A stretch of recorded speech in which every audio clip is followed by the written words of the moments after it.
So now, pupunta naman po tayo sa ating guest na si Kira Kat. So, hi Kira. Ayan, so introduce yourself sa ating mga taga-subaybay. Hi, hello! Yung intro ba dapat? Hi, madlang people. Oh my God. Pero, yeah. Pero yeah, hi, I'm Kira Kat. You can call me Kira, you can call me Kat. I am a cosplayer, event host, voice actor, VTuber, single mom, ready to party. Ano pa bang pwede ilagay? pero yeah, I do a lot of things. I'm a multimedia artist by trade. So, you know, ABL, Bachelor of Arts in MMA, maraming ina-arte, joke. Anyway, so, basically yung pinaka-ginagawa ko as a career is I'm an artist. I've been in game development for a while. I've done marketing, advertising, and the like. So, I also model on the side, just a little bit, just a tiny bit. Recent lang yon. So, yeah, medyo marami po tayong ginagawa. Paano ka nag-start dyan? Paano ka punta sa career path na yan? Okay. Akala ko how did it start? Sinabi ko, pinanganak ako ng nanay ko. Wait. My father and my mother met. The bees! The birds and the bees. Yeah, so parang ever since natin before. Yun, pati yung pagkakaanak yun. Pati yun na-document. Oh my God. Ano to? Biopic. Maalaala mo kaya? Yan! Munting bata. Dear Ate Charo. Dear Ate Charo, yeah, ever since I was very young, hilig na hilig ko na talagang anime, mga games, ganun. Kasi yung nanay at tatay ko, business nila, very tied to mga Japanese business. Parang nagpi-PR sila, human resources, things like that back in the day. Baka may involved ng table or hindi. Pero anyway. Inuwian ako ng nanay ko ng mga VHS, Sailor Moon, mga VHS! Sailor Moon! My God! Akala ko mga job na... No!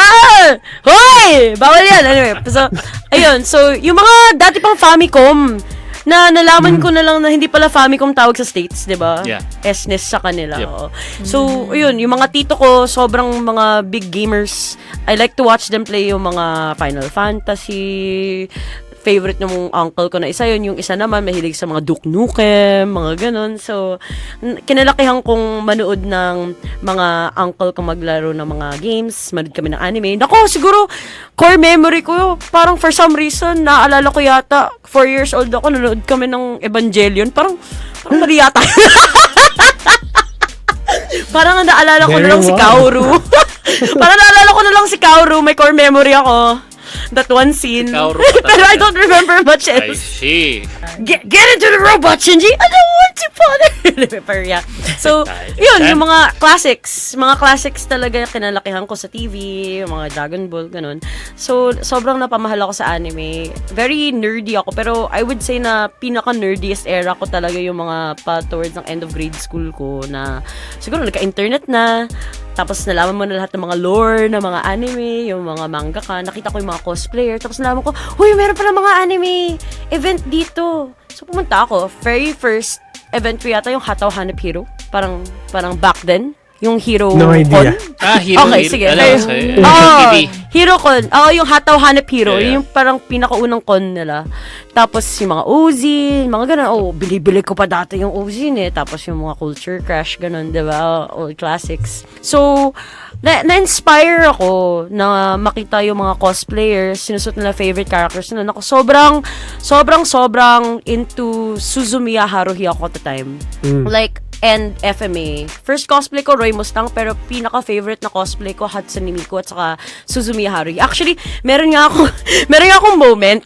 Medyo may ginawa ako na hindi ko dapat siguro ginawa. Sinabi ko, si Haruhi favorite ko. Gusto ko din gawin lahat ng outfit niya. Isa sa mga outfit niya, nasa high school ako, may bunny girl outfit siya. So, nagpagawa ako sa mananahi ko. Gusto ko ng ganito. Ginawa ko ganito. Tapos meron ako sign. Pumunta ako ng Toy-Con, naka-trench coat ako, pumunta ako on stage, bunny girl outfit ako, dinumog ako ng mga tao kasi syempre hindi pa sila nakakita ng ganun sa con before, diba? So in a sense, feeling ko ako yung pinakauna nag-cosplay na bunny girl at a con. Might have not supposed to have done that. Kasi di ako Pioneer. makagalaw ng isang oras. Pioneer Oo, pala siya. Pioneer pala yun. Oh my God. Anyway, so parang mga isang oras ako di makagalaw na maayos kasi pinapapicture lang tong tao. Buti na lang kasama ko yung mga senpai ko nun. Tapos dinala nila ako dun sa stage kasi naiwan ko dun yung trench coat ko. So yun, nagpalit na ako after. Tapos tinanong may Ozin, pwede ka ba i-interview for the magazine? Sinabi ko, hindi po kasi, hindi po ako 18. Shy type pa ako. Pa yun. I should not be here. I should not have done this. So parang yun, learn my lesson. Anyway, so yun. Pero yeah, I've done cosplay since 2007. I've done a lot of cosplays for Rankly. Yung sa Macross Frontier, I really like Macross as a franchise.